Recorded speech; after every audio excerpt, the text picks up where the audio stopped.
Hello friends, welcome to the Success Kendra. Friends देखिए, आज इस सेशन में हम लोग बीपीएससी टीआरई 3.0 यानी कि बीपीएससी टीचर 3.0 जो न्यू वैकेंसी 2024 में आई हुई है, जिसका एग्ज़ाम मार्च 2024 में लिया जाएगा। फ्रेंड्स उसमें हम लोग प्राथमिक विद्यालय शिक्षक यानी कि प्राइमरी स्कूल टीचर के लिए कक्षा 1 से 5 तक क्लास 1 to 5 के लिए हम लोग आज जो है फुल प्रैक्टिस सेट को कवर करेंगे। पूरा 150 प्रश्न है, बिल्कुल पैटर्न पर आधारित है। पूरा सेशन को लगाइएगा और डेली एक सेट आपको उपलब्ध करवाया जाएगा हमारे चैनल के माध्यम से। सभी लोग चैनल को सब्सक्राइब कर लीजिए और जो बगल में बेल आइकन है, घंटी का निशान है, उसको भी ज़रूर दबा लीजिएगा ताकि सभी वीडियोज़ के नोटिफिकेशन आपको मिलते रहें। फ्रेंड्स प्लीज़ सेशन को लाइक कर दीजिए, फटाफट सभी लोग लाइक कर देंगे और इसका लिंक किसी भी एक ग्रुप में जहाँ कहीं भी आप हैं वहाँ पर फ्रेंड्स शेयर कर दीजिए। तो फ्रेंड्स जैसे मैंने आपको बताया है कि आज इस सेशन में हम लोग बीपीएससी टीआरई 3.0 क्लास 1 to 5 के लिए हम लोग फुल प्रैक्टिस सेट को कवर करेंगे। चलिए स्टार्ट करते हैं। एक बार फ्रेंड्स सभी लोग प्लीज़ जल्दी से सेशन को लाइक कर दीजिएगा। देखिए फ्रेंड्स, जैसे आप जानते हैं कि इसमें 30 प्रश्न जो होता है ये लैंग्वेज का होता है। उसके बाद 120 प्रश्न जो होगा उसमें मैथ, रीजनिंग और जनरल स्टडीज़ के प्रश्न होंगे, साइंस के प्रश्न होंगे, करंट अफेयर्स भी पूछा जाता है। तो चलिए सबसे पहले हम लोग जो भाषा का प्रश्न है उसको कवर करते हैं। और फ्रेंड्स सभी लोग अपना अपना स्कोर ज़रूर कमेंट करके बताइएगा। 6 to 8 के लिए ऑलरेडी मैंने प्रैक्टिस सेट कल अपलोड किया हुआ है, तो जिन्होंने भी नहीं देखा है देखिए, लिंक डिस्क्रिप्शन में मिलेगा आपको। चलिए पहला प्रश्न पढ़िएगा कि choose the most appropriate masculine of cow from the words given below. अब यहाँ पर देख लीजिए, काउ का पुलिंग पूछा जा रहा है, तो काउ का जो होता है ऑक्स होता है, ठीक है ना। यहाँ पर स्टेलियन देख रहे हैं, ये आपका घोड़ा का पुलिंग है, ठीक है ना। घोड़ा का स्त्रीलिंग मेयर होता है, मेयर मतलब घोड़ी, और स्टेलियन मतलब घोड़ा होता है। तो इनमें से कोई नहीं हो जाएगा, नन ऑफ द एबव हो जाएगा।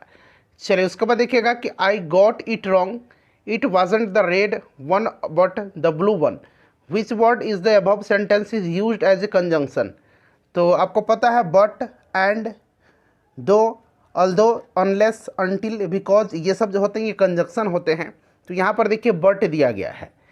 चलिए उसके बाद देखिएगा कि mister Mohan is our English teacher, he is nice but I never know what he is talking. यहाँ पर खाली स्थान दिया गया है, भरना है आपको। तो यहाँ पर होगा टॉकिंग, क्या होगा ऑफ, ऑन, अबाउट क्या होगा, तो यहाँ पर अबाउट हो जाएगा। ऑप्शन नंबर 3 जो होगा इसका राइट आंसर हो जाएगा, ठीक है ना। चलिए which word is the opposite of amusing. Amusing का मतलब क्या होता है, मनोरंजक होता है, ठीक है ना।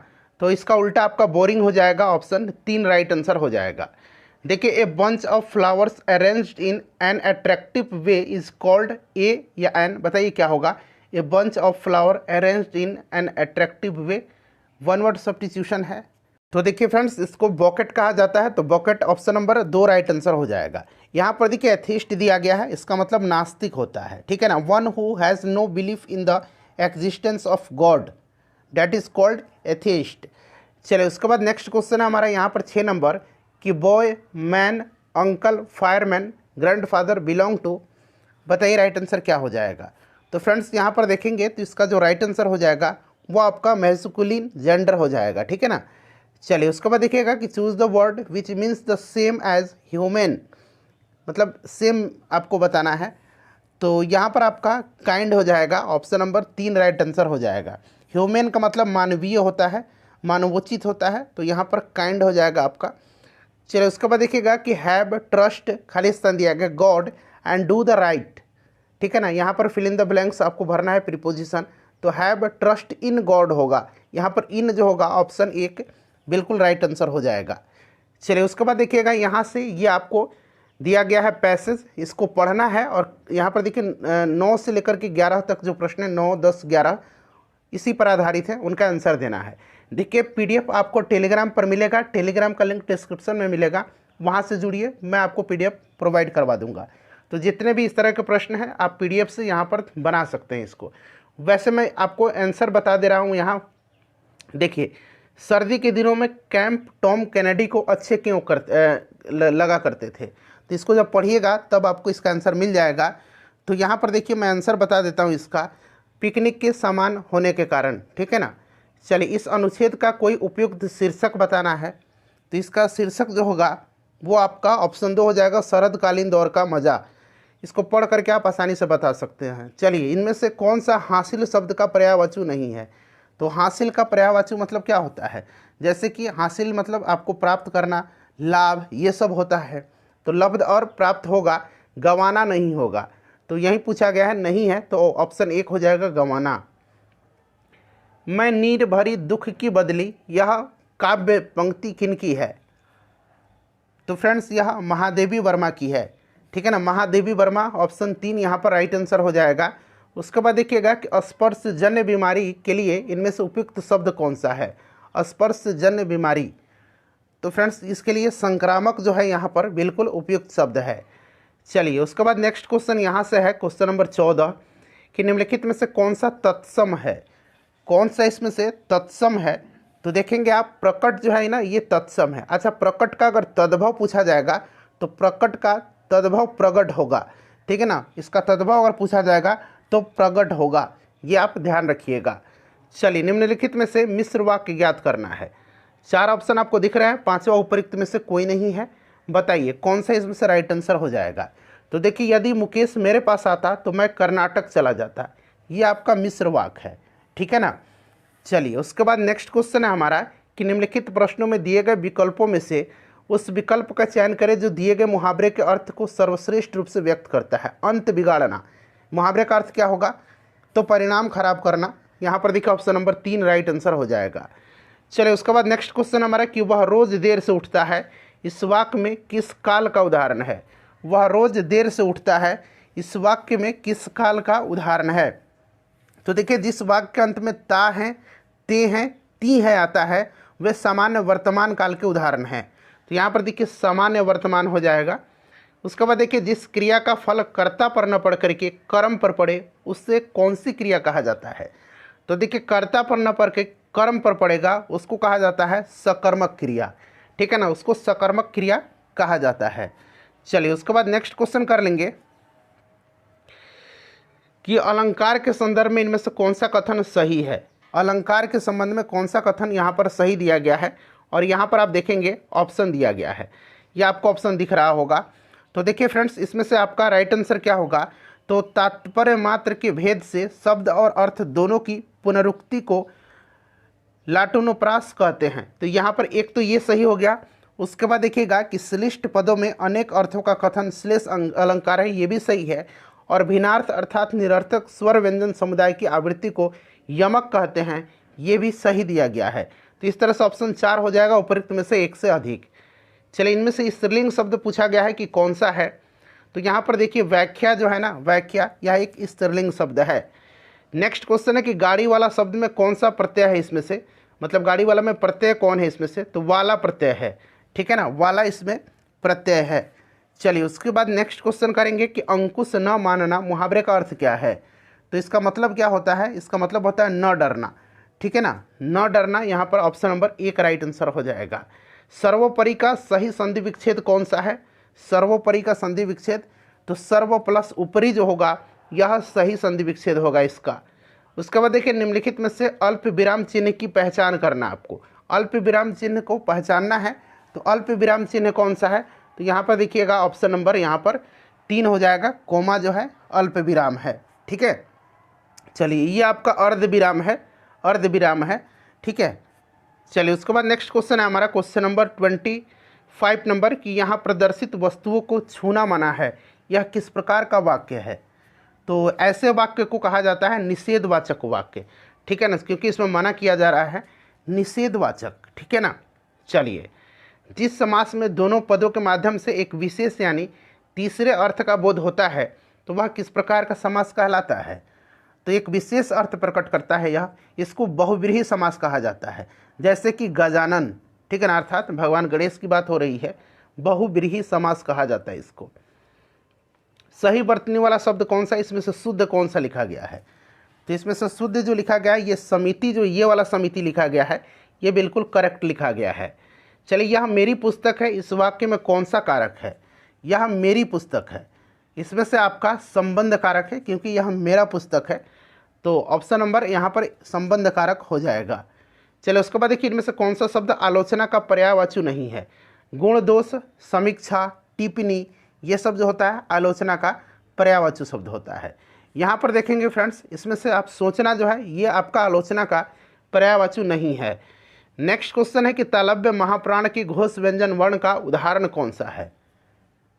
तो इसमें से अगर हम बात करते हैं तो राइट आंसर आपका हो जाएगा, इसमें से कौन कौन सा है, ज है, एक आपका झ है और एक आपका कौन सा है। तो इसमें से ज और झ जो है यहाँ पर देखिएगा आपका 3 दिया गया है झ, ठीक है ना, यह भी होता है। चलिए उसके बाद देखिएगा, अब यहाँ से देखिए 120 प्रश्न आपका स्टार्ट हो रहा है। यही पेपर जो होता है आपका मेरिट तैयार करता है, तो इसको ठीक से बनाइए और अपना अपना स्कोर कमेंट करिएगा। अब यहाँ पर फ्रेंड्स मैं आपको बता देता हूँ, मैथ और रीजनिंग का जो भी प्रश्न है इसमें उनका सॉल्यूशन पीडीएफ के रूप में मैं टेलीग्राम पर उपलब्ध करवा दूंगा।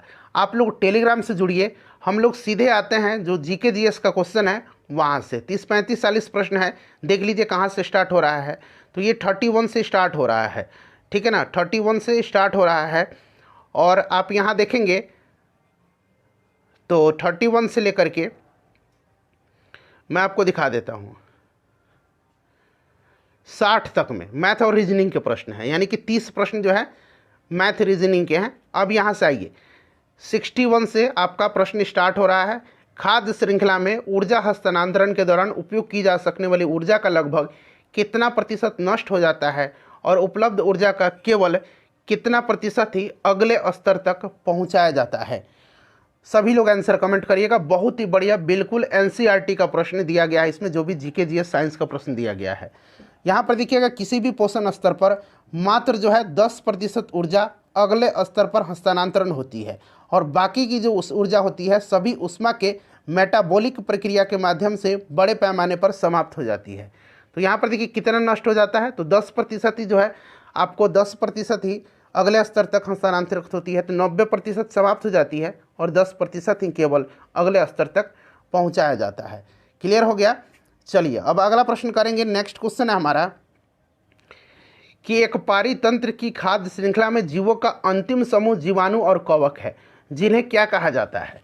तो जीवाणु और कवक जो होते हैं इनको कहा जाता है क्या, तो फ्रेंड्स इनको कहा जाता है जैव अपघटक, इनको कहा जाता है। तो यहाँ पर देखो अपघटक दिया गया है और कभी कभी पूछा जाता है कि कवक जो है किस प्रकार का है, तो कवक जो है ये मृत्योपजीवी होता है, मृत्योपजीवी होता है। इसे भी आप जरूर ध्यान रखेंगे, ये बीपीएससी में पूछा गया प्रश्न है। देखिए भारत में, और मैं आपको बता दूं फ्रेंड्स कि साइंस वाला सेक्शन जितने भी 1992 से लेकर के पिछली बार जो टीचर का एग्जाम हुआ था वहाँ तक बीपीएससी में जितने भी प्रश्न पूछे गए हैं मैंने आपको बायोलॉजी, फिजिक्स, केमिस्ट्री अलग अलग वीडियो में कवर कराया हुआ है, मॉडर्न हिस्ट्री कराया हुआ है, ज्योग्राफी कराया हुआ है, पॉलिटी का भी प्रश्न यानी कि भारतीय राज्य व्यवस्था का भी प्रश्न कराया हुआ है, बिहार स्पेशल का भी मैंने करा दिया है। बहुत सारे वीडियोस मैंने कवर कराया हुआ है, सभी का लिंक डिस्क्रिप्शन में मिलेगा, ज़रूर एक बार देख लीजिएगा, काफ़ी आपको फ़ायदा होने वाला है। देखिए भारत में उचित पारिस्थितिकी संतुलन बनाए रखने के लिए वन आच्छादन के लिए अनुशंसित न्यूनतम भूमि क्षेत्र क्या है, बताइए। राइट आंसर इसका क्या हो जाएगा, तो देखिए राष्ट्रीय वन नीति 1988 के अनुसार राष्ट्रीय लक्ष्य देश में कुल भूमि क्षेत्र का कम से कम 1/3 यानी कि 33% या 33% वन या वृक्षाच्छादन होना चाहिए। तो ये 33% होगा। चलिए निम्नलिखित में से किसका उपयोग स्नेहक के रूप में किया जाता है, तो स्नेहक के रूप में किसका इस्तेमाल किया जाता है, ग्रेफाइट को इस्तेमाल किया जाता है, ठीक है ना। इसकी जो फिसलन भरी प्रकृति होती है इसी के कारण इसको स्नेहक के रूप में इस्तेमाल किया जाता है। चलिए, और पेंसिल में जो उसका लीड होता है ये ग्रेफाइट का होता है और ग्रेफाइट ऊष्मा और विद्युत का अच्छा संवाहक होता है, इसे भी आप ध्यान रखेंगे। चलिए, एल्युमिनियम की परत अक्सर एनोडाइज्ड होती है, इसका अर्थ निम्नलिखित में से किसके परत का निक्षेपण है, तो फ्रेंड्स ये एल्युमिनियम ऑक्साइड इसका राइट आंसर हो जाएगा, एल्युमिनियम ऑक्साइड, ठीक है ना। चलिए एल्युमिनियम ऑक्साइड इसका राइट आंसर हो जाएगा। उसके बाद चलिए नेक्स्ट क्वेश्चन है, यहाँ से देखेंगे फ्रेंड्स कि निम्नलिखित में से कौन सा मिश्र धातु नहीं है। इसमें से देखिए मिश्र धातु कौन सा नहीं पूछा गया है, तो यहाँ पर आप देखेंगे तो पीतल मिश्र धातु है, स्टील भी मिश्र धातु है। पीतल जो है आपको पता है किसका मिश्र धातु है, पीतल जो होता है फ्रेंड्स यह किसका मिश्र धातु है, तांबा और जस्ता का, ठीक है ना, तांबा और जस्ता का। क्लियर। चलिए, और स्टील जो होता है स्टील या लोहे और कार्बन का मिश्र धातु होता है, तो इसमें से जिंक नहीं है मिश्र धातु। चलो उसके बाद देखिएगा कि गैल्वेनीकरण की प्रक्रिया में यानी कि गैल्वेनाइजेशन जो होता है किस धातु को लोहे पर लेपित किया जाता है। लोहे का जब गैल्वेनाइजेशन होता है तो उस पर जिंक की परत चढ़ाई जाती है। किसकी? जिंक की परत उस पर चढ़ाई जाती है। तो यहाँ पर देखिए जिंक दिया गया है, ऑप्शन नंबर यहाँ पर आपका एक राइट आंसर हो जाएगा। ठीक है ना। चलिए उसके बाद चलिए अगला प्रश्न है हमारा। नेक्स्ट क्वेश्चन है कि संक्षारण किसके परिणाम स्वरूप होता है। संक्षारण जो होता है यह किसके परिणाम स्वरूप होता है। तो देखिए संक्षारण एक ऐसी प्रक्रिया होती है जिसके माध्यम से निर्मित अवस्था में धातुएं अपनी प्राकृतिक ऑक्सीकरण अवस्था में लौट आती हैं। और संक्षारण एक विद्युत रासायनिक अभिक्रिया है जो कई रूपों में प्रकट होती है, जैसे कि रासायनिक संक्षारण और वायुमंडलीय संक्षारण, जिनमें से बाद वाला सबसे आम रूप है। ठीक है ना। जब अम्लीय वर्षा धातुओं जैसे कि लोहा या स्टील के संपर्क में आते हैं तो उसमें जंग लग जाती है। तो यहाँ पर देखेंगे तो इसका राइट आंसर आपका केवल रासायनिक अभिक्रिया होगा। देखिए हमारे घर में विद्युत उपकरण जुड़े होते हैं, तो हमारे जो घर में विद्युत उपकरण जुड़े होते हैं ना, ये जुड़े होते हैं समानांतर क्रम में, स्रोत के समानांतर क्रम में जुड़े होते हैं। ऑप्शन 3 यहाँ पर राइट आंसर हो जाएगा। दबाव का यानी कि प्रेशर का इकाई पूछा जा रहा है। तो प्रेशर क्या है? एक अदिश राशि है। दबाव एक अदिश राशि है, ध्यान रखेंगे। और देखिए फ्रेंड्स अगर हम बात करते हैं तो न्यूटन पर मीटर स्क्वायर होता है, न्यूटन पर मीटर स्क्वायर, जिसको कि पास्कल कहा जाता है। ठीक है ना, जिसको कि हम लोग पास्कल बोलते हैं। चलिए अगला प्रश्न है कि किसी पेड़ की आयु किसके द्वारा निर्धारित की जा सकती है। यहाँ पर 2 ऑप्शन आपको दिख रहा है और इसमें से ही एक आंसर सही है। संकेंद्रित वलयों की संख्या की गणना करके पेड़ की आयु निर्धारित की जाती है। ऑप्शन 1 राइट आंसर हो जाएगा यहाँ पर। चलिए बाकी ऑप्शन यहाँ पर देख सकते हैं आप। चलिए अगला प्रश्न है कि मानव शरीर में एल्वियोली गुब्बारे जैसी एक संरचनाएं होती हैं। एल्वियोली जो है ये गुब्बारे जैसी एक संरचना है जो किसके भीतर मौजूद होती है। चलिए बताइए राइट आंसर इसका क्या होगा।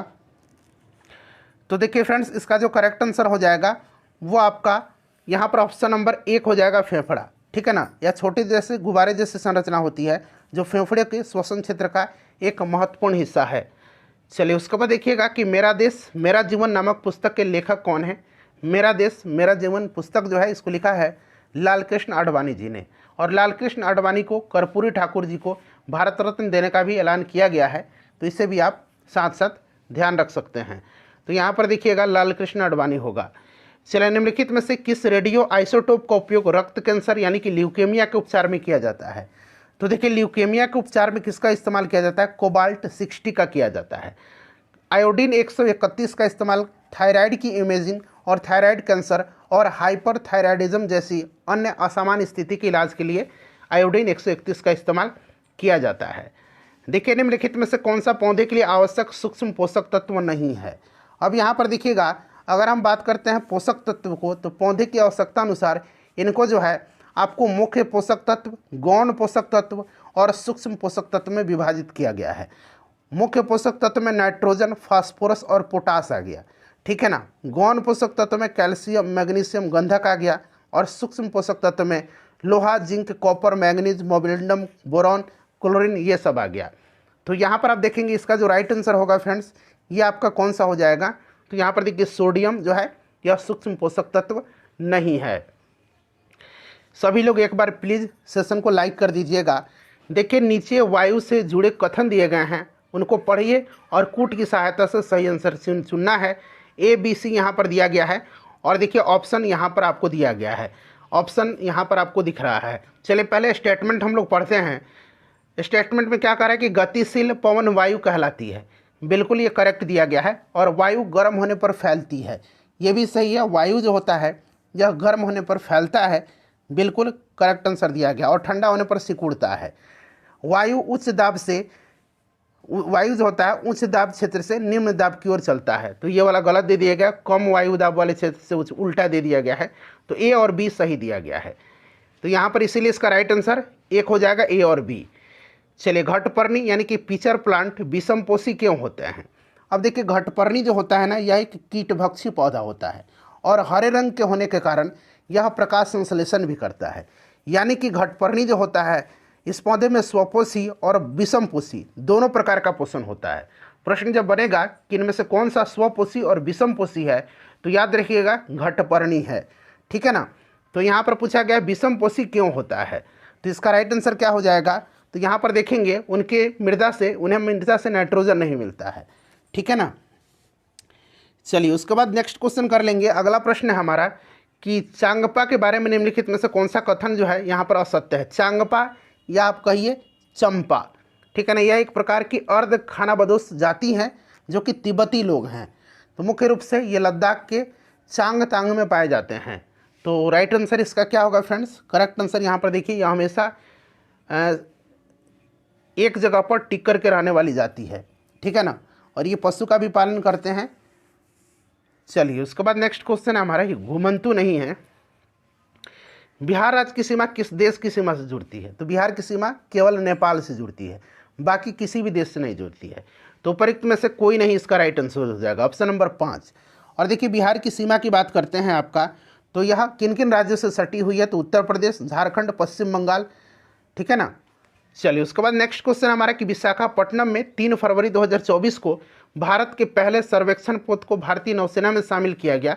इस पोत का नाम क्या है, इस पोत का नाम आपसे पूछा जा रहा है, जिसका नाम है क्या, INS संधायक, ठीक है ना। और रक्षा मंत्री राजनाथ सिंह की उपस्थिति में जो है इसको भारतीय नौसेना में शामिल किया गया। ऑप्शन 2 राइट आंसर हो जाएगा। चलिए स्वतंत्र भारत के पहले और अंतिम भारतीय गवर्नर जनरल कौन थे, सिंपल सा क्वेश्चन है, राइट आंसर इसका क्या हो जाएगा, चक्रवर्ती सी राजगोपालाचारी, ठीक है ना। तो चक्रवर्ती राजगोपालाचारी यहाँ पर दिया गया है, option number D right answer हो जाएगा। चलिए उसके बाद देखिएगा कि वह नेता जिसे जेल से रिहा होने के बाद भारतीय राष्ट्रीय कांग्रेस के गया सत्र 1922 में इस संस्था का अध्यक्ष चुना गया था। देखिए फ्रेंड्स राइट आंसर इसका क्या होगा, देखिए 1922 में भारतीय राष्ट्रीय कांग्रेस का बिहार में दूसरा अधिवेशन हुआ था गया में, पहला बांकीपुर पटना में हुआ था जिसकी अध्यक्षता RN माधोलकर ने किया था, और यहाँ पर हुआ था तो आपको चित्तरंजन दास ने किया था इसकी अध्यक्षता, तो अध्यक्ष चुने गए थे चित्तरंजन दास, ठीक है। और 1923 में मोतीलाल नेहरू और चित्तरंजन दास ने किसका गठन किया था, आप मुझे कमेंट करके बताइएगा। चलिए उसके बाद देखिएगा कि खरपतवार के बारे में कौन सा कथन सही दिया गया है, उसका चयन करना है। तो आपको 3 स्टेटमेंट दिख रहा है, चौथा यहाँ पर देखिए, नहीं इसको पढ़ करके आंसर बताना है। चलिए पढ़िए एक एक करके।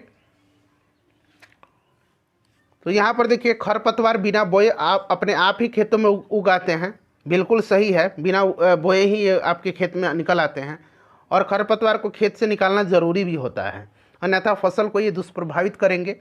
तो ए और बी एक तो सही हो गया, ठीक है ना। और देखिए खरपतवार फसल के लिए दिए गए खाद पानी का उपयोग कर फसल की उपज को कम कर देते हैं, ये भी मेरे ख्याल से सही है। और खरपतवार फसलों की उपज को प्रभावित नहीं करते, ये गलत है। खरपतवार फसल के लिए दिए गए खाद पानी का उपयोग कर फसल की उपज को कम कर देता है। ए और बी, ए बी सी सही आंसर है। यहाँ पर देखिए ऑप्शन 3 इसका करेक्ट आंसर हो जाएगा। चलिए उसके बाद नेक्स्ट क्वेश्चन है कि अगर आपके कपड़ों में आग पकड़ ली है तो सुरक्षा की दृष्टि से इनमें से क्या सही नहीं है, बताइए। करेक्ट आंसर इसका क्या होगा, राइट आंसर इसका क्या होगा, बताइए। तो राइट आंसर इसका होगा चारों तरफ दौड़ना शुरू कर दीजिए, ये गलत दिया गया इसीलिए सही नहीं है। आप जहाँ हैं वहाँ रुक जाइए, आप दौड़िएगा, हवा मिलेगी, आग तेज़ी से प्रज्वलित होने लगेगा, अपने हाथ से आप चेहरा को ढक करके लुढ़क जाइए, सही है। तो ऑप्शन 3 जो है ये गलत होगा। चलिए उसके बाद देखिएगा कि राज्य द्वारा संचालित स्कूल किस लिए हैं, कूट की मदद से सही उत्तर का चयन करना है, और यहाँ पर आप देख सकते हैं ऑप्शन आपको दिख रहा है। चलिए बताइएगा राइट आंसर क्या होगा, सही आंसर क्या होगा, तो ताकि सभी बच्चे को पढ़ने लिखने का अवसर मिले, बिल्कुल यहाँ पर एक स्टेटमेंट तो सही हो गया। और देखिए ताकि सभी को एक दूसरे से कुछ ना कुछ सीखने का अवसर मिले, तो ए और डी यहाँ पर राइट आंसर है, जो कि ऑप्शन 3 में आपको दिख रहा है, ठीक है। चलिए ताकि सिर्फ कुछ समुदाय के लोगों को शिक्षा मिले, ये गलत है, सिर्फ गरीबी रेखा के नीचे ऐसा नहीं, सभी को मिले। चलिए उसके बाद देखिए वह भारतीय देशभक्त जिसकी जेल में भूख हड़ताल के कारण मृत्यु हो गई थी, तो ये कौन थे फ्रेंड्स, ये जतिन दास थे, ठीक है ना। 1929 में इनकी मृत्यु हुई थी, तो राइट आंसर यहाँ पर जतिन दास हो जाएगा, तो जतिन दास करेक्ट आंसर हो जाएगा। चलिए उसके बाद देखिएगा कि बिहार के प्रथम मुख्यमंत्री कौन थे, तो ये श्री कृष्ण सिंह जी थे, इनको बिहार केसरी के नाम से जाना जाता है, याद रखिएगा। चलिए उसके बाद देखिए शेरशाह का मकबरा कहाँ पर स्थित है, शेरशाह का मकबरा जो है ये सासाराम में है। सासाराम राइट आंसर हो जाएगा। उसके बाद देखिएगा कि प्राचीन भारत का नेपोलियन किसे कहा जाता है, तो नेपोलियन समुद्रगुप्त को कहा जाता है। समुद्रगुप्त राइट आंसर इसका हो जाएगा। चलिए उसके बाद नेक्स्ट क्वेश्चन है जहाँ पर एक्सप्लेनेशन की आवश्यकता है, वहाँ मैं आपको एक्सप्लेन करके बताऊँगा। देखिए 23.5 डिग्री उत्तरी अक्षांश का प्रचलित नाम क्या है, तो 23.5 डिग्री उत्तरी अक्षांश को कर्क रेखा कहा जाता है। और कर्क रेखा भारत के 8 राज्यों से होकर के गुजरती है। गुजरात, राजस्थान, मध्य प्रदेश, छत्तीसगढ़, झारखंड, वेस्ट बंगाल, त्रिपुरा और मिजोरम से होकर के।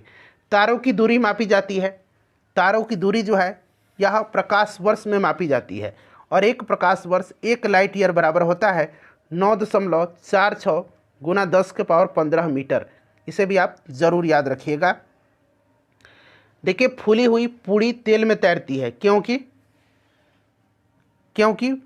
पूड़ी में वाष्प भरा रहता है, आटा गूंथा जाता है, पानी आता है उसमें है। पानी में क्या है, पानी में हाइड्रोजन है और ऑक्सीजन है, तो ऑक्सीजन बाहर निकलती है इसीलिए। तो राइट आंसर इसका क्या होगा, ऑप्शन 3 हो जाएगा, पूड़ी में वाष्प भर जाता है। देखिए कुछ प्लास्टिक ऐसे हैं जिन्हें एक बार सांचा में डाल दिया जाता है तो उन्हें उष्मा देकर के गर्म नहीं किया जा सकता है। ऐसे प्लास्टिक क्या कहलाते हैं, तो फ्रेंड्स इनको थर्मोसेटिंग प्लास्टिक कहा जाता है। ठीक है ना, थर्मोसेटिंग प्लास्टिक इनको कहा जाता है। और बेकेलाइट जो होता है ये थर्मोसेटिंग प्लास्टिक का एग्जाम्पल है। चलिए उसके बाद नेक्स्ट क्वेश्चन कर लेंगे। अगला प्रश्न है हमारा कि एक मनुष्य दीवार पर बल लगा करके उसे विस्थापित करने में समर्थ होता है, तब वह, राइट आंसर क्या होगा इसका, करेक्ट आंसर इसका क्या होगा बताइए। बल लगा करके दीवार पर उसे विस्थापित करने में असमर्थ होता है, तो जब विस्थापन हो ही नहीं रहा है, डिस्प्लेसमेंट हो ही नहीं रहा है, तो कार्य शून्य होगा, तो कोई भी कार्य नहीं करता। ऑप्शन 3 यहाँ पर करेक्ट आंसर हो जाएगा।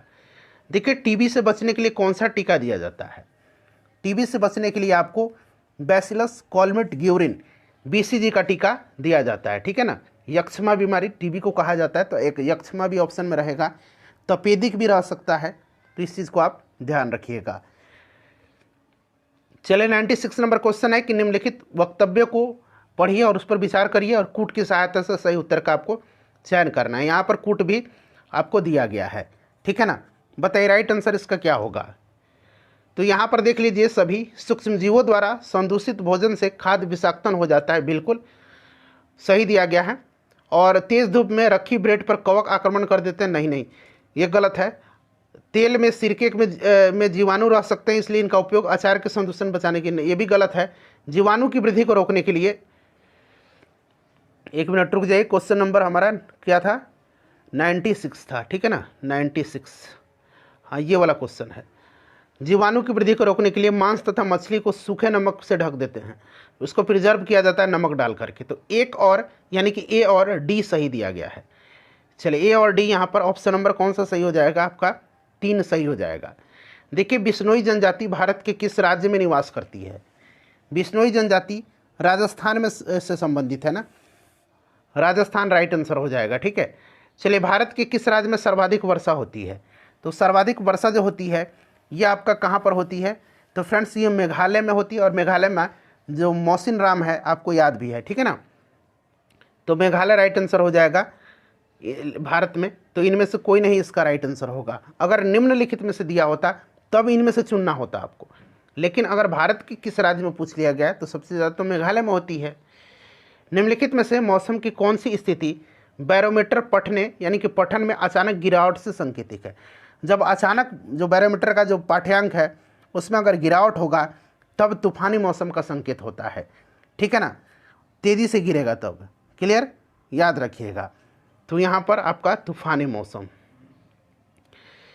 चलिए निम्नलिखित कथनों पर विचार करिए और नीचे दिए गए कूट की सहायता से सही उत्तर का चयन करना है। बताइए, सभी कथन को पढ़ लीजिए, यहाँ पर डी तक दिया गया है। ठीक है ना, और इसका राइट आंसर बताइए। तो मैं ही बता देता हूँ पहले, ए और बी इसमें से सही बताया गया है। चलिए देख लेते हैं ए और बी में है क्या। जब एक ही किस्म के पौधे किसी स्थान पर बड़े पैमाने पर उगाए जाते हैं तो इसे फसल कहते हैं। ठीक है ना, बिल्कुल। धान का एक बीज तो आप उगाते नहीं हैं, काफ़ी बड़े पैमाने पर बीज वहाँ पर उगाया जाता है। गेहूँ देख लीजिए। उसके बाद देखिए डी था ना, ए तो सही है, हाँ बी है एक, ए और बी। गेहूं की फसल का अर्थ है कि खेत में उगाए जाने वाले सभी पौधे गेहूं के हैं, बिल्कुल ठीक है। चलिए, रबी फसल तो ये वर्षा ऋतु में होती नहीं है, रबी फसल तो ठंडे के दिनों में होती है, इसलिए ए और बी यहाँ पर सही दिया गया है और ये दोनों गलत है। चलिए, खरीफ फसल ये उल्टा दे दिया गया, इसीलिए ये दोनों गलत है। चलिए, उसके बाद देखिएगा कि नोवाक जोकोविच किस खेल से संबंधित है, तो ये सर्बिया के हैं और ये लॉन टेनिस से संबंधित हैं। तो यहाँ पर देखिए टेनिस दिया गया है। चलिए, घेंगा रोग में व्यक्ति के किस पर सूजन आ जाती है, तो फ्रेंड्स घेंगा रोग में जो होता है गले पर, गर्दन पर जो है सूजन आ जाती है, ठीक है। घेंगा एक बढ़े हुए थायराइड ग्रंथि के परिणाम स्वरूप गर्दन जो होता है उसमें सूजन आती है। चलिए, तो यहाँ पर गर्दन हो जाएगा। चलिए, किस शहर में लिंगराज मंदिर स्थित है, तो लिंगराज मंदिर जो है फ्रेंड्स ये उड़ीसा में है और उड़ीसा में भुवनेश्वर में है, ठीक है ना। तो यहाँ पर भुवनेश्वर राइट आंसर हो जाएगा। देखिए, कथन यहाँ पर दिया गया है और कारण दिया गया है, ठीक है ना। देखिए, नीचे दिए गए वक्तव्य को पढ़िए कि एक को यहाँ पर और दूसरे को कारण कहा गया है, ठीक है ना। यहाँ पर आगे आपको मिलेगा। आइए, कथन कर रहा है कि ध्रुवीय भालू के शरीर पर बालों की एक मोटी परत होती है और रीजन कर रहा है कि ध्रुवीय भालू के बाल उन्हें कड़ाके की ठंड से बचाते हैं। बिल्कुल दोनों स्टेटमेंट सही है और ये इसलिए होता है ताकि उन्हें ठंड से बचाया जाए। तो ऑप्शन ए राइट आंसर हो जाएगा कि ए और आर दोनों सही है और आर जो है यानी कि रीजन जो है, कारण जो है, यह कथन की सही व्याख्या करता है। देखिए, किसी ठोस पदार्थ के सीधे वाष्प में बदलने की प्रक्रिया क्या कहलाती है, तो फ्रेंड्स इसको ऊर्ध्वपातन कहा जाता है, सब्लिमेशन कहा जाता है। नेक्स्ट क्वेश्चन है कि नॉर्मन अर्नेस्ट बोरलॉग यानी कि नॉर्मन बोरलॉग कहिए आप सीधे, जिन्हें भारत में हरित क्रांति का जनक माना जाता है। भारत में तो एम एस स्वामीनाथन को माना जाता है, और बोरलॉग को विश्व में हरित क्रांति का जनक, यहाँ विश्व बना लीजिएगा, इनको विश्व में हरित क्रांति का जनक माना जाता है। यह अमेरिका के हैं। ऑप्शन नंबर 1 राइट आंसर हो जाएगा, ठीक है ना। चलिए, उसके बाद देखिएगा कि भारत पाकिस्तान सीमा रेखा का संदर्भ है, तो भारत पाकिस्तान सीमा रेखा जो है फ्रेंड्स ये रेड क्लिफ रेखा, डूरंड पाकिस्तान अफगानिस्तान है और मैकमोहन भारत और चीन है। वित्तीय वर्ष 2024-25 के लिए केंद्रीय बजट में कुल अनुमानित व्यय कितना है, बताइए। तो यहाँ पर ऑप्शन नंबर यहाँ पर 2 राइट आंसर इसका हो जाएगा, ठीक है ना। चलिए, निर्मला सीतारमन जी ने बजट प्रस्तुत किया है। निम्नलिखित में से कौन सी नदी फतुहा में गंगा से मिलती है, फतुहा में, फतुहा, ये फतुहा लिखा हुआ है, ठीक है ना। बताइए राइट आंसर क्या होगा, तो फ्रेंड्स ये पुनपुन नदी है, पुनपुन फतुहा में गंगा में आकर के मिलती है। चलिए, बिहार के किस स्थान पर राष्ट्रपिता महात्मा गांधी को समर्पित देश के सबसे बड़े बापू टावर का उद्घाटन 4 फरवरी 2024 को मुख्यमंत्री जी के द्वारा किया गया, तो फ्रेंड्स ये किया गया आपका पटना के गर्दनी बाग में। चलिए, उसके बाद अगला प्रश्न करेंगे। देखिए, प्रोफेसर अमर्त्य सेन का संबंध निम्नलिखित में से किस उपागम से है, प्रोफेसर अमर्त्य सेन का सक्षमता उपागम, ठीक है ना, ध्यान रखिएगा। चलिए, यहाँ पर ऑप्शन नंबर आपका 2 राइट आंसर हो जाएगा, क्लियर। चलिए, उसके बाद नेक्स्ट क्वेश्चन कर लेंगे। और 1980 के दशक में कल्याणकारी अर्थशास्त्र के वैकल्पिक उपागम के रूप में सक्षमता उपागम की कल्पना की गई थी। चलिए, उसके बाद नेक्स्ट क्वेश्चन है कि स्वस्थ मनुष्य के हृदय 1 मिनट में लगभग कितनी बार धड़कता है, तो 1 मिनट में लगभग 72 बार। चलिए, उसके बाद देखिए, तड़ित चालक ऊंचे भवनों को बचाता है, तो ये बचाता है किससे, आसमान से पैदा जो बिजली होती है उसी से, तड़ित चालक, ठीक है ना, ध्यान रखिएगा। धातु की एक छड़ होती है जो ऊंचे भवन पर आकाशीय विद्युत की रक्षा के लिए लगाया जाता है। तड़ित चालक की खोज का सिद्धांत बेंजामिन फ्रैंकलिन ने दिया था। चलिए, उसके बाद नेक्स्ट देखिए 114 नंबर क्वेश्चन है कि बायोगैस है, तो बायोगैस क्या है फ्रेंड्स, बायोगैस जो है इसका राइट आंसर क्या होगा, बताइए। तो मीथेन और कार्बन डाइऑक्साइड का मिश्रण है, इसमें मीथेन ज़्यादा मात्रा में पाया जाता है, ठीक है ना।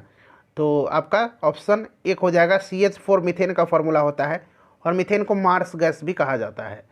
भारत का लौह पुरुष किसे कहा जाता है, तो लाला लाजपत राय को नहीं, सरदार वल्लभ भाई पटेल को, ठीक है ना, ध्यान रखिएगा। चलिए, किसी राज्य के राज्यपाल की नियुक्ति किसके द्वारा किया जाता है, तो किसी भी राज्य के राज्यपाल की नियुक्ति करता है कौन, तो ये राष्ट्रपति करता है। राष्ट्रपति के प्रसाद पर्यंत ही ये पद धारण करते हैं। अनुच्छेद 153 जो है में कहा गया है कि प्रत्येक राज्य के लिए एक राज्यपाल होगा। चलिए, नीचे जो है अब वक्तव्य दिया गया है, यानी कि कथन और कारण पढ़िए। देखिए, कथन कह रहा है कि कभी कभी जुताई से पहले खेतों में खाद डाली जाती है, जुताई के समय खाद डालने से खाद मिट्टी इसमें से भली भांति मिल जाती है। ठीक है, बताइए अब इसमें से आपको राइट आंसर चुनना है, यहाँ पर दिया गया है। तो देखिए राइट आंसर ए और आर दोनों सही है, और आर जो है ए की व्याख्या करता है।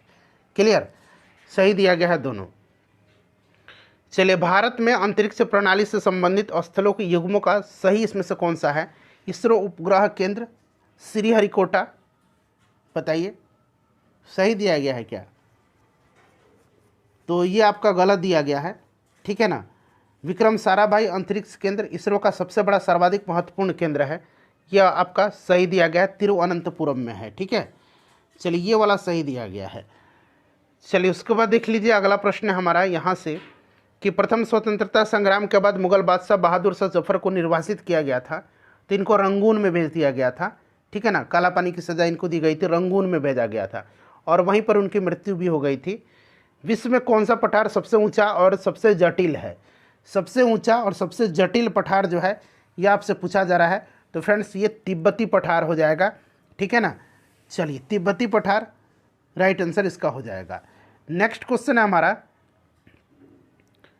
कि ऊष्मा विकिरण को मापने के लिए किसका उपयोग किया जाता है? ऊष्मा विकिरण को मापने के लिए किसका प्रयोग किया जाता है? तो फ्रेंड्स ये बोलोमीटर या फिर कैलोरीमीटर का इस्तेमाल किया जाता है। तो यहाँ कैलोरीमीटर दिया गया है। चलिए, अल्टीमीटर से वायुयान की ऊंचाई मापा जाता है, ध्यान रखिएगा। सामान्यतः चींटियाँ एक सीधी रेखा में गमन करती, इसका कारण क्या है? इसका कारण क्या है? तो इसका कारण है कि वो गंध का अनुसरण करती है, जिसके कारण वो एक सीधी लाइन में चलती है गंध का। चलिए, भारत के सबसे बड़े किले का नाम बताइए। तो ऑब्वियसली इसमें से राइट आंसर आपको भी पता होगा, भारत और एशिया का सबसे बड़ा किला चित्तौड़गढ़ किला है। 180 मीटर की पहाड़ी पर यह स्थित है, सबसे ऊंचा। चलिए उसके बाद नेक्स्ट क्वेश्चन है कि सिगजी क्या है? तो सिजगी जो है ये क्या है? तो फ्रेंड्स यह सूर्य, पृथ्वी तथा चंद्रमा की एक सीधी रेखा में स्थिति है। ठीक है ना, तो यहाँ पर ऑप्शन नंबर यहाँ पर आपका एक राइट आंसर हो जाएगा, सिजगी। चलिए उसके बाद नेक्स्ट क्वेश्चन है हमारा यहाँ पर, ये ऑप्शन देख लीजिएगा, बाकी ऊपर में से एक से अधिक और कोई नहीं, ये तो ऑप्शन आपको भी पता है। निम्नलिखित में से कौन सा संविधान संशोधन कहता है कि ग्राम पंचायत में 1/3 सीटें महिलाओं के लिए आरक्षित होनी चाहिए? बताइएगा। तो ये 73वां संविधान संशोधन है, लागू हुआ था ये 24 अप्रैल 1993 को, और इसीलिए 24 अप्रैल के दिन जो है पंचायती राज दिवस मनाया जाता है। 73वां, ऑप्शन में तो 73वां दिख नहीं रहा है, तो राइट आंसर ऑप्शन 5 हो जाएगा, ऑप्शन ई कोई नहीं। देखिए निम्नलिखित में से कौन से महासागर पनामा नहर से जुड़े हुए हैं? पनामा नहर से जुड़ा हुआ है कौन सा? तो फ्रेंड्स ये अटलांटिक और प्रशांत महासागर जुड़े हुए हैं। ठीक है ना, ध्यान रखिएगा, ऑप्शन नंबर यहाँ पर इसका 2 राइट आंसर हो जाएगा। देखिए किस अंग्रेज ने पहली बार भागवत गीता का अंग्रेजी में अनुवाद किया था? भागवत गीता का चार्ल्स विल्किंस ने किया था, और कालिदास का जो अभिज्ञान शकुंतलम है वो विलियम जोन्स ने किया था। निम्नलिखित में से किस भारतीय शासक ने आधुनिक तर्ज पर विदेशों में अपना दूतावास खोला था? तो यह शासक कोई और नहीं था, यह टीपू सुल्तान था। शेरे मैसूर के नाम से जाना जाता था। चौथे आंग्ल मैसूर युद्ध में यह मारा गया था। चलिए उसके बाद देखिए मधुबनी चित्रकला के बारे में कौन सा कथन यहाँ पर सही दिया गया है? यहाँ पर 4 ऑप्शन दिख रहा है, यहाँ से कूट से आपको नीचे से आंसर चुन करके बताना है। पहले 4 ऑप्शन पढ़ लीजिए, ठीक है ना, बताइए राइट आंसर इसका क्या होगा? तो यहाँ पर देख लीजिए, इसका जो करेक्ट आंसर हो जाएगा मधुबनी पेंटिंग, जिसे मिथिला पेंटिंग के भी नाम से जाना जाता है। यह एक पारंपरिक रूप से बिहार की पेंटिंग है, और इन चित्रों को चावल के पाउडर, टहनियों और प्राकृतिक रंगों से बनाया जाता है। और चित्रों की विशेषता उनके आकर्षक ज्यामितीय पैटर्न होता है। और मधुबनी पेंटिंग यानी कि मिथिला पेंटिंग परंपरागत रूप से मिथिला क्षेत्र के विभिन्न समुदायों की महिलाओं के द्वारा बनाया जाता है। ठीक है ना, तो ये बिहार की प्रसिद्ध चित्रकला है, और इस पिसे हुए चावल और विषय वस्तु केवल पुरुषों पर केंद्रित है, गलत है, महिलाओं के द्वारा बनाया जाता है।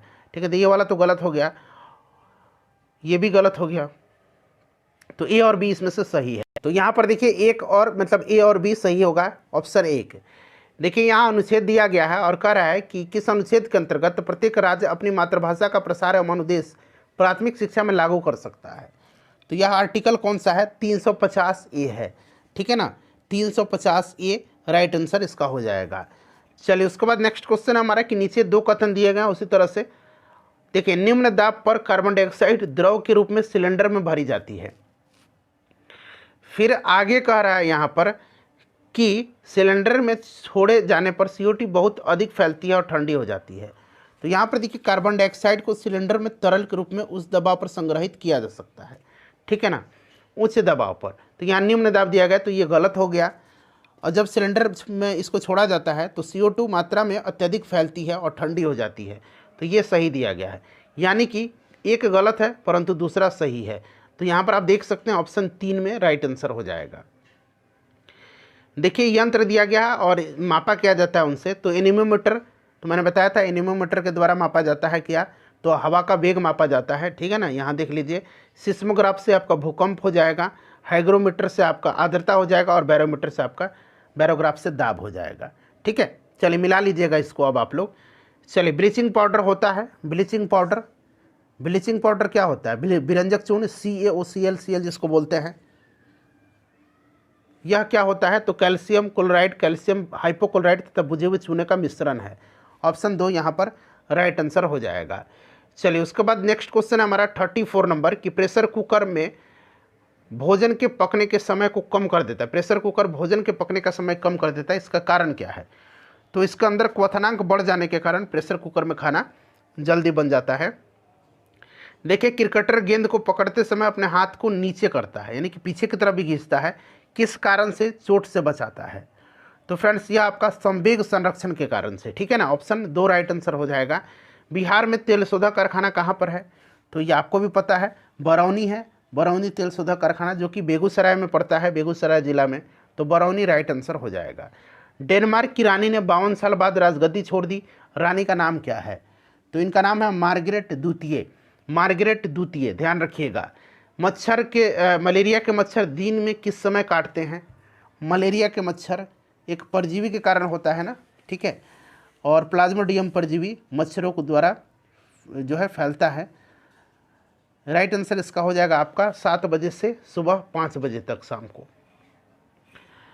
चलिए उसके बाद नेक्स्ट क्वेश्चन है कि पानी के अंदर ध्वनि तरंगों को मापने के लिए उपयोग किए जाने वाले उपकरण का नाम बताइए। यहाँ पर ऑप्शन दिया पानी के अंदर, देखिए तो इसको क्या कहा जाता है, इसको कहा जाएगा हाइड्रोफोन, ठीक है ना, हाइड्रोफोन यहाँ पर राइट आंसर हो जाएगा हाइड्रोफोन। चलिए उसके बाद देखिए पीसा की झुकी हुई मीनार यानी कि लीनिंग टावर जो है, लीनिंग टावर ऑफ पीसा क्यों नहीं गिरती है, तो ये सब क्वेश्चन आपने भी पढ़ा होगा। मीनार के गुरुत्व केंद्र के बीच में ऊर्ध्वाधर रेखा मीनार के आधार के अंदर रहती है। ऑप्शन 3 राइट आंसर हो जाएगा। भारत में पहली बार तार लाइन किन 2 स्थानों के बीच बिछाई गई थी, तो फ्रेंड्स ये आपका कलकत्ता और डायमंड हार्बर के बीच हुगली में व्यस्त शिपिंग मार्ग के साथ खोला गया था पहली टेलीग्राम लाइन। तो यहाँ पर एक राइट आंसर इसका हो जाएगा, ठीक है ना, कलकत्ता से आगरा। चलिए डलहौजी के समय में नीचे जंगल अधिकार कानून से जुड़े कुछ कथन दिए गए हैं और दिए गए कूट की सहायता से सही उत्तर का चयन करना है। बताइए करेक्ट आंसर इसका क्या हो जाएगा, तो यहाँ पर देखिएगा केवल यहाँ पर 3 राइट आंसर हो जाएगा। जंगल बचाने का काम ग्राम सभा का होता है, तो ध्यान दीजिएगा। यहाँ पर देखिए वन में रहने वाले जो पारंपरिक समुदाय हैं उनके अधिकारों को कानूनी मान्यता देने और औपनिवेशिक युग के वन कानूनों के कारण हुए अन्याय को आंशिक रूप से ठीक करने के लिए वन का अधिकार अधिनियम 2006 में पारित किया गया। तो ये तो गलत हो गया, 50 साल से जंगल में रहते हैं, ऐसा नहीं, 25 वर्ष वन में जो रह रहे हैं ना, इस कानून के अनुसार 25 वर्ष उनका जंगल का ज़मीन पर हक होता है, तो ये भी गलत है। जंगल बचाने का ग्राम सभा का होता है, ये आपका सही दिया गया है। वनों की रक्षा का कार्य ग्राम सभा द्वारा किया जाना चाहिए, तो केवल सी यहाँ पर राइट आंसर होगा। देखिए फिर से कथन और यहाँ पर अभिकथन दिया गया है ना, और कारण दिया गया है। लोग एक अंतरिक्ष यान में भी पृथ्वी के खिंचाव को महसूस करते हैं और अंतरिक्ष यान पृथ्वी के चारों ओर घूमता है, बताइएगा। तो यहाँ पर आप देखेंगे इसका राइट आंसर ए गलत है परंतु आर से। अंतरिक्ष यान तो चारों ओर घूमता है, ठीक है, और पृथ्वी का खिंचाव नहीं अनुभव होता है उसमें, तो इसीलिए आपका ऑप्शन 3 यहाँ पर राइट आंसर हो जाएगा। देखिए पेयजल को शुद्ध करने के लिए निम्नलिखित में से किस वस्तु का उपयोग व्यापक रूप से होता है, तो इसमें से हम बात करेंगे तो क्लोरीन का इस्तेमाल होगा। भारत की किस प्राचीन नृत्य शैली को सादिर कहा जाता है, तो सादिर भारतनाट्यम को कहा जाता है, तो तमिलनाडु का है, ठीक है ना। उड़ीसा का है। कथकली कहाँ का है, ये केरल का है। कथक उत्तर भारत का है। चलिए उस ग्रह का नाम बताइए जो सौरमंडल के अन्य ग्रहों से विपरीत दिशा में चलता है, कौन सा ये ग्रह है, तो ग्रह ये शुक्र है और यूरेनस है, ठीक है ना। तो यहाँ पर देखिएगा यूरेनस दिया गया है, चलिए उसके बाद देखिएगा कि कुछ यहाँ पर फूलों का प्रयोग सब्जियों के रूप में होता है, कौन सा इसमें से सही है? तो इसमें से देखेंगे तो आपका 3 जो दिया गया है ना सही है, तीनों का यहाँ पर ABC तीनों का, सहजन, केले और कचनार के फूल का। चलिए फ्रेंड्स अगला प्रश्न है यहाँ से हमारा कि 200 ग्राम द्रव्यमान वाले रबड़ का एक गेंद है, किसी झील की पानी की सतह पर तैर रहा है। यदि पृथ्वी की सतह पर गुरुत्वीय त्वरण का मान 9.8 है मीटर पर सेकंड स्क्वायर है तो तैरती गेंद का आभासी बल कितना होगा, आभासी भार बताइए। तो इसका आंसर मैं बता देता हूँ, आपका इसका जो आंसर आएगा वो आपका 1.96 न्यूटन आएगा। नहीं 1.96 नहीं आएगा, ये आपका आएगा 0, ठीक है ना, 0 न्यूटन आएगा। तो यहाँ पर 0 न्यूटन यहाँ पर दिया नहीं गया है, तो कोई नहीं राइट आंसर होगा।